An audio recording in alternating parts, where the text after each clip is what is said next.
What's up, DC Nation? Welcome back to another video. Today we're covering Suicide Squad #1, written by Robbie Thompson and drawn by Eduardo Ponseca. This is going to be Assault on Arkham Part 1. This is the very first issue to the series, so there's nothing to get you guys caught up on. So yeah, if you guys are ready, let's dive into this issue. We begin with Rick Flag confronting Amanda Waller about Task Force Z. He has files for next mission, but he doesn't believe it's right.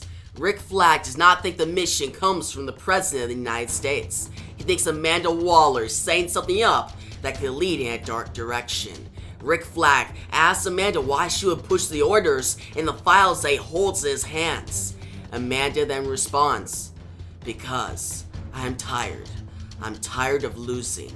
Rick Flag then says, "What'd you expect from the Suicide Squad? These missions aren't to win. There are missions to end things that are out of control."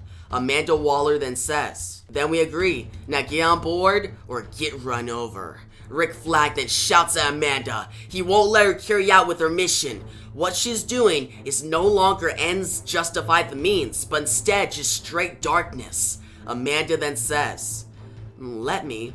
You're gonna let me?" Flag, "It's already begun." We switch to Arkham Asylum. We see two officers walking in the sewers talking. They both are taken down by Peacemaker in a fast manner. Peacemaker then reports to his team of villains, his Suicide Squad. He tells Bolt that a tunnel in the sewers is secured. Bolt reports that he is about to free their next member, Talon. Bolt then walks into the chamber with Strike and Geomaster. Rick Flag watches this mission begin to carry out. Rick Flag then gets on comms and tries to order Peacemaker stand down, but then Rick Flag is shocked with electricity. He falls to the ground, knocked out. Amanda Waller then stands above him saying, "I need you, Flag. I need you to see there's only one way this ends." Amanda Waller then tells Peacemaker on comms to get William Cobb, aka Talon, out of Arkham Asylum before he remembers who he is. Peacemaker then teleports into Arkham Asylum, meets up with Bolt and the others. They all find Talon in a cell, barely moving. He's asleep. Talon can't remember who he is. Bolt goes to grab Talon, take him out of the cell, but then Talon snaps and pulls out a knife. Talon then slashes at Bolt's throat, killing him, saying, "Who?" We switch to Rick Flag, chained up in a cell. Amanda Waller walks in. Rick Flag shouts, "You're insane!" Amanda Waller then says, "No, I'm clear, maybe for the first time." We go back to Arkham Asylum. Talon puts on his mask and begins to beat up the Suicide Squad. Bolt is dead, but Peacemaker, Strike, and Geomaster are alive. Talon tries to kill Peacemaker, but the noise in the cell confuses all of them. Strike looks back and notices it's a dangerous gas that's been released. Not any gas though, Joker toxin. Officer Mahoney above reports of a Joker attack on Arkham Asylum. Talon throws Strike into the Joker gas. Strike dies, smiling. We go back to Amanda Waller. She tells Rick Flag that she has found his replacement, a new leader for the Suicide Squad. Amanda Waller walks to her cell and opens it. Connor Kent, Superboy, in chains, says, What am I doing here, Waller? I'm not a criminal, I'm not." Waller then says, "Your very existence is a crime, Superboy." We go back to Peacemaker and Geomaster fighting off against Talon in the cell. A bunch of officers come into the cell trying to fight back. Now, Geomaster stalls them for a while Peacemaker hits Talon out of the room. Geomaster goes to get out of the room, but Peacemaker closed the door on him. Geomaster's left with the Joker toxin. Did he die or did he make it out? Now, Peacemaker, out of the cell, smiles and says to Talon, "Welcome to the Suicide Squad, Talon. Now, let's get to work." Peacemaker and Talon stand ready to fight an army of Arkham Asylum officers. And that is how we end Suicide Squad #1.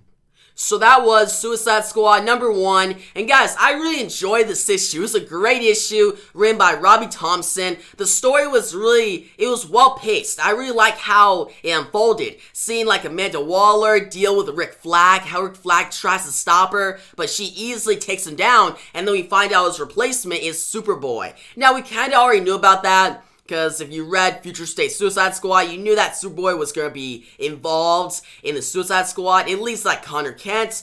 But it was still like a surprise. It was still like revealed very well. Now, other than Amanda Waller, other than like that cool subplot, we had the main plot with Peacemaker, Geomaster, Shrike, and Bolt trying to break out Talon in Arkham Asylum. Now, that main plot was super action-packed, really dope. I really like how so many characters died, and that maybe sounds wrong, but it just fits Suicide Squad. Like, guys, we have Bolt just get killed off so quickly when they go into the cell and try to take Talon out. Talon gets up, gets a knife, and stabs Bolt in the throat. Like, that was a really shocking moment and got me super excited for the rest of the comic. Now, we also see Shrike. He dies by, the Joker toxin. I thought that was very interesting. And actually, how this issue ties into Infinite Frontier is very intriguing, because we see this Joker toxin get released, and we hear on the comms, or more like just on the announcement speakers, like Officer Mahoney, being in Infinite Frontier, like number 0, we saw him go into Arkham Asylum and see this Joker toxin.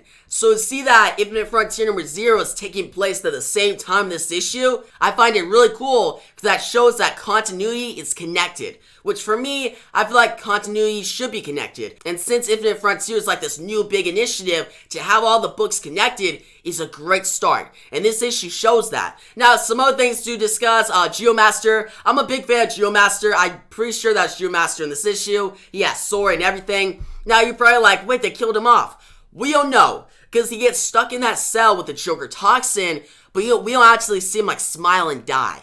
It's kind of like, alright, one of those cases, I hope you don't see him die, that he's not actually dead. So I hope Geomaster comes back, but how this issue leaves off with Talon and Peacemaker standing ready to fight off against an army of Arkham Asylum officers was a really phenomenal ending that gets me hyped for next issue. So yeah, I'm excited for this new Suicide Squad series, and I'm going to give this first issue a 9 out of 10. I definitely recommend it. If you want just a great Suicide Squad book that really fits that brand, like having all these characters die, has a really exciting and intense mission, and you want some interesting things like Connor Kent Superboy, then this issue is for you. Now guys, if you like the video, give a big thumbs up, new channel, make sure to subscribe and notification bell so you don't miss out on my next Suicide Squad review. And guys, tell me your thoughts on this issue down below. Did you love it? Did you hate it? And yeah, thanks for watching, and peace out.